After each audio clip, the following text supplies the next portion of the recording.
સુરતના કઠોદરા વિસ્તારમાં આવેલી સરકારી શાળાના એક શિક્ષકની બદલી થતા વિદ્યાર્થીઓ અને વાલીઓમાં ઉગ્ર રોષ જોવા મળ્યો હતો।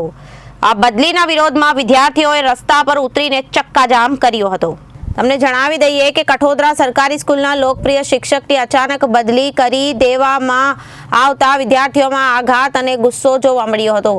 અગાઉ સિક્યોરિટી ગાર્ડ કૌભાંડને લઈને થયેલી ચર્ચાઓ બાદ આ શિક્ષકની બદલીથી વિદ્યાર્થીઓનો રોષ વધુ ભડક્યો હતો। આ વિરોધ પ્રદર્શન દરમિયાન વિદ્યાર્થીઓ અને વાહનો સામે રસ્તા પર સૂઈ ગયા અને ટ્રાફિક જામ કરી દીધો હતો। મહત્વનું એ છે કે વિદ્યાર્થીઓ સામે વાલીઓ પણ વિરોધમાં જોડાયા હતા। ખૂબ સારી રીતે ભણાવતા હતા અને તેમની બદલી થવાથી તેમના ભણતર પર અસર પડશે। આ ઘટનાને પગલે સ્થાનિક તંત્રોએ પરિસ્થિતિને થાળે પાડવા માટે દરમિયાનગીરી કરવી પડી હતી અને વિદ્યાર્થીઓ અને વાલીઓને માંગણીઓને ધ્યાનમાં લઈને આ મામલે યોગ્ય નિર્ણય લેવાય તેવી શક્યતા છે। શિલ્પાબેન રાજા કેમ અહીંયા વિરોધમાં જોડાયા છે? શું કારણ? વિરોધમાં જોડાવાનું કારણ એ છે કે જો સારા એક તો શિક્ષક ઓછા છે ને સારા શિક્ષકો એની બદલી કરી નાખે છે તો છોકરાઓનું ભવિષ્ય શું? વારા ઘણે આ વિરોધી પાર્ટી વાળા આવીને આમ થાય તેમ થાય એનો જે કાંઈ પ્રોબ્લેમ હોય એ બહાર સોલ્વ કરે। અહીંયા છોકરાનું ભવિષ્ય શું કામ બગાડે છે? અમારું કહેવાનું એવું છે ને જે અમારા શિક્ષક જોઈ જે સારા છે છોકરાઓને ભણાવે છે ને અત્યારે આ બધું છું તો ભવિષ્ય કોનું બગડે છે?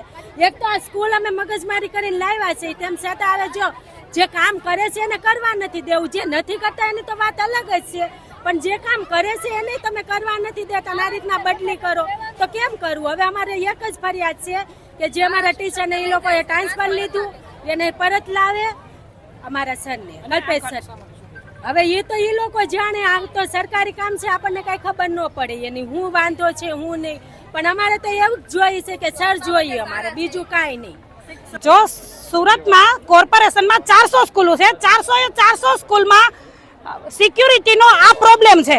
3 નામ અને કાં તો એક કામ કરે કાં તો 2 કામ કરે। આ જમાનામાં 5000 ને કોઈને પોહાતું નથી, 5000 પગારમાં, એટલે બધી જગ્યાએ આ છે 2 પારી એક વ્યક્તિ કાં તો ભરે અને કાં તો એક વ્યક્તિ ભરે કાં તો 2 વ્યક્તિ ભરે। 400 સ્કૂલમાં આ માલે છે તો શિક્ષણ મંત્રીએ અમારી સ્કૂલનો કેમ ટાર્ગેટ લીધો? અમારા પ્રિન્સિપાલે સહી કરેલી 3ના રજીસ્ટરમાં એવી બધી સ્કૂલોમાં બધા પ્રિન્સિપાલે કરી, તો અમારા પ્રિન્સિપાલની જ કેમ બદલી કરી? કરવું હોય તો બધે કરો, નકર અમારા પ્રિન્સિપાલ ભગત છે એને હુકમ લઈ જવામાં આવ્યા, અહીંથી ટ્રાન્સફર હુકમ કરી દીધો। સાચું તો તેને ટ્રાન્સફર કરી દીધો કારણ કે ઉપલી લેવલના હોદ્દાવાળા બધા એની ખુરશી છોડી ન શકે એ માટે અમારા સ્કૂલના પ્રિન્સિપલને ખુરશી ખેવી નાખી। એ બધાને કોઈને ખાવું નથી, એને હવની ખુરશી પ્યારી છે। આ કારણ અમારા પ્રિન્સિપલને પેલા અહીંયા મૂકો અને ન મૂકો તો સુરતની 400 સ્કૂલના પ્રિન્સિપલને બધાને બદલી કરો। Reporter Arvind Rathod, Janadesh news, Surat.